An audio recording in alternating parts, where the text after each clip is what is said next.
खालिस्तानी समर्थक और भगोड़े अमृतपाल की तलाश को लेकर है। अब ये तलाश नेपाल तक पहुंच गई है।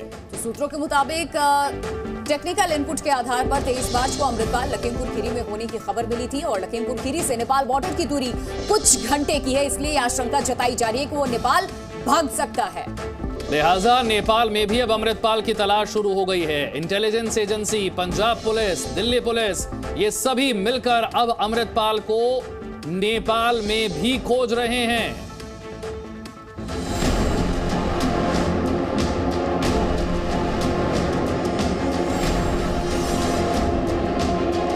दिल्ली या नेपाल, कहां छिपा है अमृतपाल? खुफिया एजेंसियां और पुलिस अब अमृतपाल को नेपाल में तलाश कर रही हैं। भगोड़े अमृतपाल की सीसीटीवी तस्वीरें एक के बाद एक दूसरी जगह पर उसके होने का सबूत दे रही हैं। खुफिया एजेंसियों के मुताबिक दिल्ली पुलिस और पंजाब पुलिस अब सीमा पार नेपाल में भी अमृतपाल को ढूंढ रही हैं। 20 मार्च को हरियाणा के बाद अमृतपाल कहां गया, इसके बारे में कोई पुख्ता सुराग पंजाब पुलिस के पास नहीं है। अब टेक्निकल इनपुट के आधार पर 23 मार्च को अमृतपाल के लखीमपुर खीरी में होने की खबर मिली थी। लखीमपुर खीरी से नेपाल बॉर्डर की दूरी कुछ घंटों की ही है। आशंका है कि भगोड़ा अमृतपाल शायद नेपाल भाग गया है। अमृतपाल शायद लखीमपुर खीरी होते हुए नेपाल पहुंच गया है, पर अभी तक उसके बारे में 100% सही जानकारी नहीं मिल पाई है। अमृतपाल कहां है शायद कोई नहीं जानता। पंजाब पुलिस की एक टीम दिल्ली में भी मौजूद है। दिल्ली में आईएसबीटी के तमाम सीसीटीवी फुटेज खंगाले गए, पर वहां से कोई सुराग नहीं मिला। अमृतपाल भागा भागा फिर रहा है। इस वक्त हरियाणा, दिल्ली, उत्तराखंड के बाद नेपाल में भी अमृतपाल के होने की खबरें आ रही हैं। अमित भारद्वाज और जानकारी के साथ हमारे साथ जुड़ गए। अमित, अब भारत के साथ साथ नेपाल में भी शुरू हो गई है तलाश। प्रमोद हमारे साथ है। प्रमोद,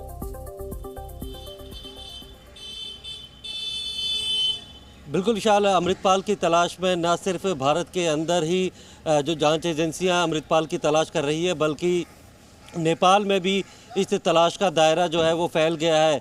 दरअसल दिल्ली पुलिस की स्पेशल सेल और पंजाब पुलिस की टीम भी नेपाल में लगातार सर्च ऑपरेशन चला रही है, क्योंकि जो इंटेलिजेंस इनपुट मिला था कि वो लखीमपुर खीरी के रास्ते जो है वो बॉर्डर क्रॉस करके नेपाल में हो सकता है, तो लगातार वहाँ पे भी कॉम्बिंग की जा रही है। और इसके साथ ही जो इंटर स्टेट कोऑर्डिनेशन के तहत तमाम जो स्टेट है, बॉर्डर एरियाज़ हैं, उनको अलर्ट किया गया है। जो उसकी फ़ोटो है या जितने भी उसने अपने भेष बदला है उसकी वो फ़ोटो जो है वो सर्कुलेट करके अमृतपाल की तलाश की जा रही है। और टेक्निकल सर्विलांस के ज़रिए ऐसे लोगों को के फ़ोनों को सर्विलांस पे लगाया गया है कि जिनसे कि अमृतपाल भागने में या किसी तरीके की लॉजिस्टिक मदद ले सकता है।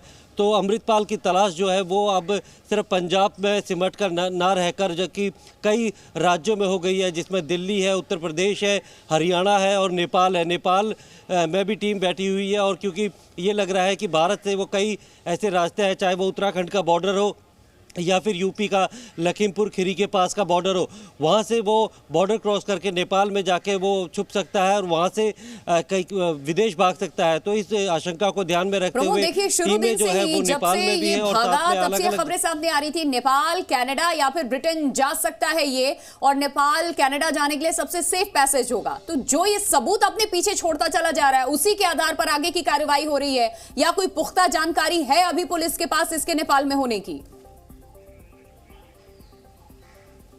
देखिए, अभी तक सिर्फ इंटेलिजेंस इनपुट ही है कि वहाँ पर ये हो सकता है। 100% अभी तक जो स्पेसिफिक इंफॉर्मेशन है वो जांच एजेंसियों के पास नहीं है। सिर्फ जो कयास लगाए जाते हैं या फिर जो इंफॉर्मेशन मिली जाती है, या कोई भी अगर कॉल करता है कि इस तरीके का शख्स जो है वो इस जगह पर देखा गया है, तो जांच एजेंसियाँ उसे बहुत ही गंभीरता से लेती है और एक टीम को वहाँ पे भेज दिया जाता है। लेकिन अभी तक स्पेसिफिक इनपुट की किस जगह पर उसकी लोकेशन कहाँ है, किस स्टेट में है, या वो बॉर्डर क्रॉस कर गया है, ये अभी तक जांच एजेंसियों को पता नहीं चल पाया है।